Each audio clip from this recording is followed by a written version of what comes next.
இந்த வீடியோவை காண வந்திருக்கும் அன்பு உள்ளங்களுக்கு என் பணிவான வணக்கம். ஹோபோனோபோனோ பயிற்சியாளர் வி ரங்கநாதன் பேசுகிறேன்.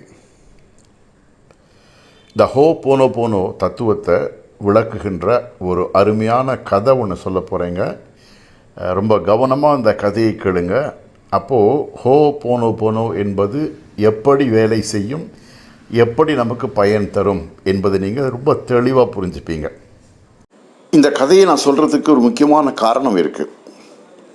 ஏற்கனவே என்னுடைய பழைய வீடியோவில் சொல்லியிருக்கேன். அதே மாதிரி ஹோபோனோபோனோ பயிற்சி வீடியோ போட்ட பல பேர் சொல்லியிருக்காங்க.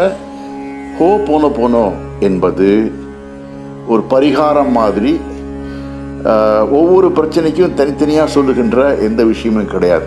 எப்படி அந்த ஈர்ப்பு விதி லா ஆஃப் அட்ராக்ஷனில் சொல்கிறாங்களோ, ஒவ்வொரு விஷயத்துக்கும் தனித்தனியாக இப்படி விஷுவலைஸ் பண்ணணும், இந்த வார்த்தை சொல்லணும், இப்படி செய்யணும் சொல்கிறாங்க இல்லையா, அந்த மாதிரிலாம் ஹோபோனோபோனோக்கு கிடையாது. எல்லாத்துக்கும் ஒரே 4 வாக்கியங்கள் தான் தெளிவாக சொன்னால் கூட எனக்கு நிறைய ஃபோன் வருது. ஃபோன் பண்ணி கேட்குறாங்க, சார் நான் 40 லட்ச ரூபா கடன் கொடுத்துட்டேன் சார், அது திரும்பி வரமாட்டேங்குது, அதுக்கு என்ன சொல்லணும்? நான் பிஸ்னஸ் ரொம்ப நொடிஞ்சு போயிருக்கேன் சார், திரும்ப பிஸ்னஸை வளர்க்கணும், அதுக்கு நான் என்ன சொல்லணும்? இந்த மாதிரி என்னுடைய தம்பிக்கு பிரெயின் டியூமர் இருக்குது, அது போகணும், அதுக்கு நான் என்ன சொல்லணும், எப்படி சொல்லணும்? இப்படி அவங்க பிரச்சனையை திரும்ப சொல்லி அதுக்கு என்ன சொல்லணும்னு கேட்குறாங்க. எவ்வளோ தெளிவாக வீடியோவில் சொன்னால் கூட அவங்க கேட்குறாங்க, தனித்தனியாக ஏதாவது இருக்கான்னு கேட்குறாங்க. அதனால தான் இந்த நான் கதை சொல்கிறேன். அவங்க ஃபோன் பண்ணி கேட்கும்பொழுது எனக்கு எப்படி புரிய வைக்கிறதுன்னு தெரியல. ஏன்னா அவங்க ஆதங்கத்தில் பேசுகிறாங்க பாவம். என்ன தான் சொன்னாலுமே, சார் இந்த ஹோபோனோபோனோ சொன்னால் என் பிரச்சனை தீந்துருமா சார், என் கடன் தீந்துருமா சார், என் வியாதி போயிடுமா சார், என் பொண்ணுக்கு கல்யாணம் ஆகிடுமா சார், என் பையனுக்கு வேலை கிடைக்குமா சார் அப்படின்னு கேட்குறாங்க என்கிட்ட. நான் கிடைக்கும்னு சொல்ல முடியாது, கிடைக்காதுன்னு சொல்ல முடியாது. ஏன்னா இது ஒரு சுவிட்ச் மந்திரம் இல்லை. ரெண்டாவது, அனைத்து மருந்த ஞானியும் இல்லை. நானும் சாதாரண மனுஷன்தான். ஏன்னா ஹோபோனோபோனோ பற்றி கொஞ்சம் படிச்சிருக்கேன், பயிற்சி செஞ்சு பலன் கிடைச்சிருக்கு, அதை எடுத்து சொல்கிற ஒரு தன்மை எனக்கு இருக்குது. வீடியோ போடுறேன், நீங்கள் கேட்குறீங்க, பதில் சொல்கிறீங்க, அவ்வளவுதானே தவிர நான் முக்காலும் அறிந்த ஞானி கிடையாது. யாருக்குமே தீர்வு கிடைச்சிரும் அப்படின்னு நான் உறுதியும் சொல்ல முடியாது, கிடைக்காது அப்படின்னு சொல்கிறதுக்கு எனக்கு உரிமையும் கிடையாது. அவங்கவுங்க வாழ்க்கையை அவங்கவுங்க நீங்கள் அனுபவிக்க போகிறீங்க. சில பேர் அவங்களுடைய பிரச்சனையை புலம்ப ஆரம்பிச்சிடுறாங்க. திரும்ப திரும்ப பிரச்சனையை புலம்பி அந்த பிரச்சனையை நான் கேட்குறதால பிரச்சனை தீரப்போகுதா? தீராது. அதுக்காக அவங்கள்ட்ட நான் சார் சொல்லாதீங்கன்னு சொல்லவும் முடியல.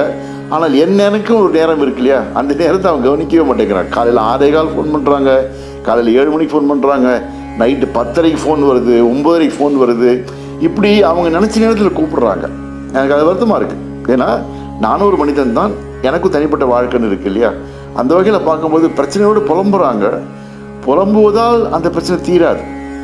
இனியும் புலம்பாமல் இருந்து ஏற்கனவே அந்த பிரச்சனையுடைய தீவிரத்தை தணித்து எதிர்காலத்தில் பிரச்சனை வராமல் இருக்க என்ன செய்யணும் அப்படிங்கிறது தான் ஹோபோனோபோனே தவிர, தனித்தனியாக அந்தந்த வியாதிக்கு அந்தந்த பிரச்சனைக்குங்கிறது கிடையாதுங்கிறத விளக்கினா கூட அவங்க ஆதங்கத்தில் ஃபோன் பண்ணுறாங்க. அவங்க அத்தனை பேருக்கும் நான் ஹோபோனோபோனோ சொல்லி சரியாகணும்னு நான் வேண்டிக்கிறேன்.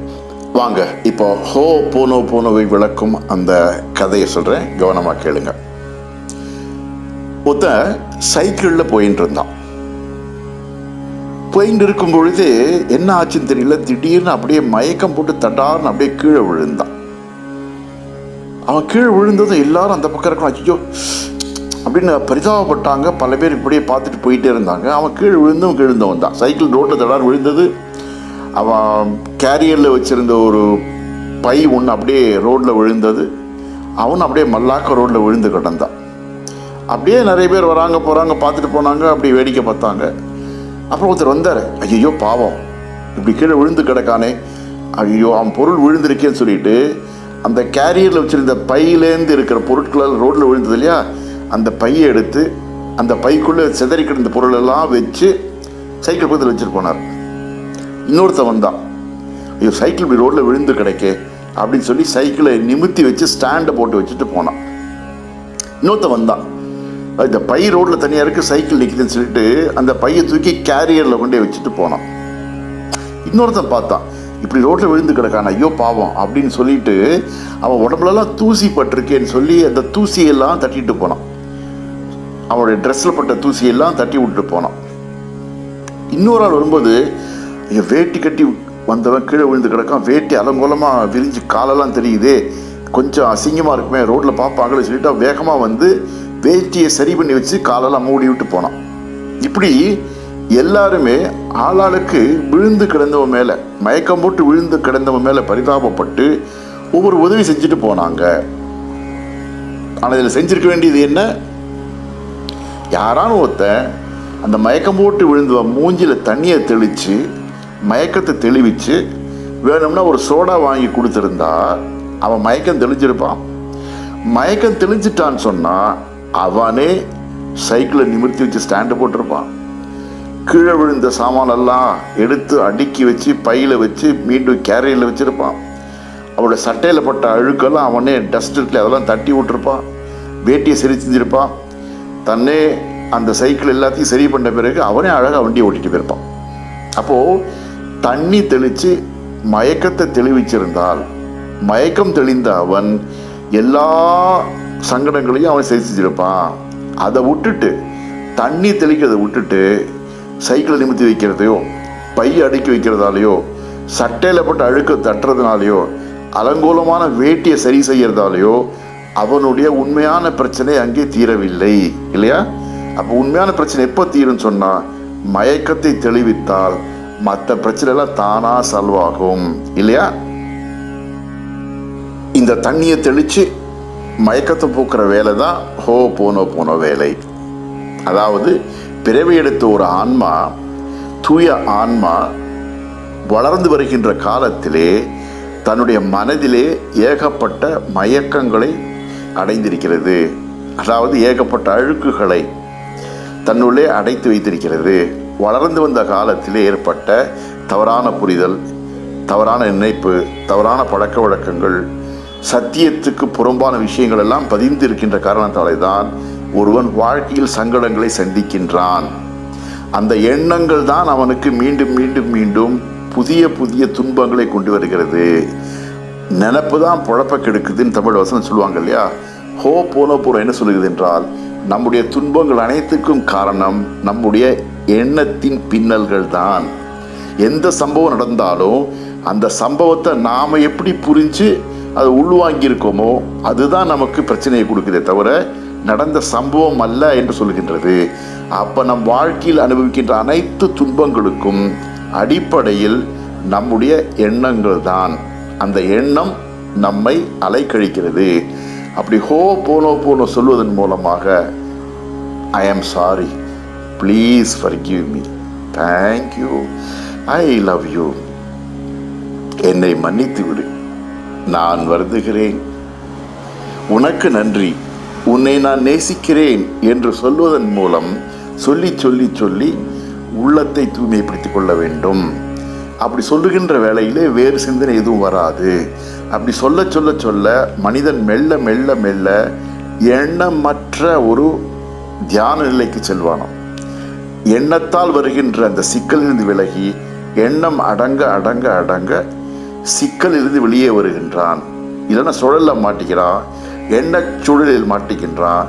அந்த எண்ண சூழலில் மாட்டாமல் இந்த I am sorry, please forgive me, thank you, I love you என்று சொல்லுகின்ற பொழுது அவனுடைய உள்ளத்தை துடைத்து துடைத்து தூய்மைப்படுத்தி கடந்த கால நினைவு என்பதை துடைத்து எடுக்க எடுக்க எடுக்க உள்ளம் துலங்குகிறது. உள்ளம் பளிச்சு ஆகுது. உள்ளம் துலங்க பளிச்சிட அவனுடைய துன்பங்கள் எல்லாம் போகிறது என்பதுதான் ஹோ போனோ.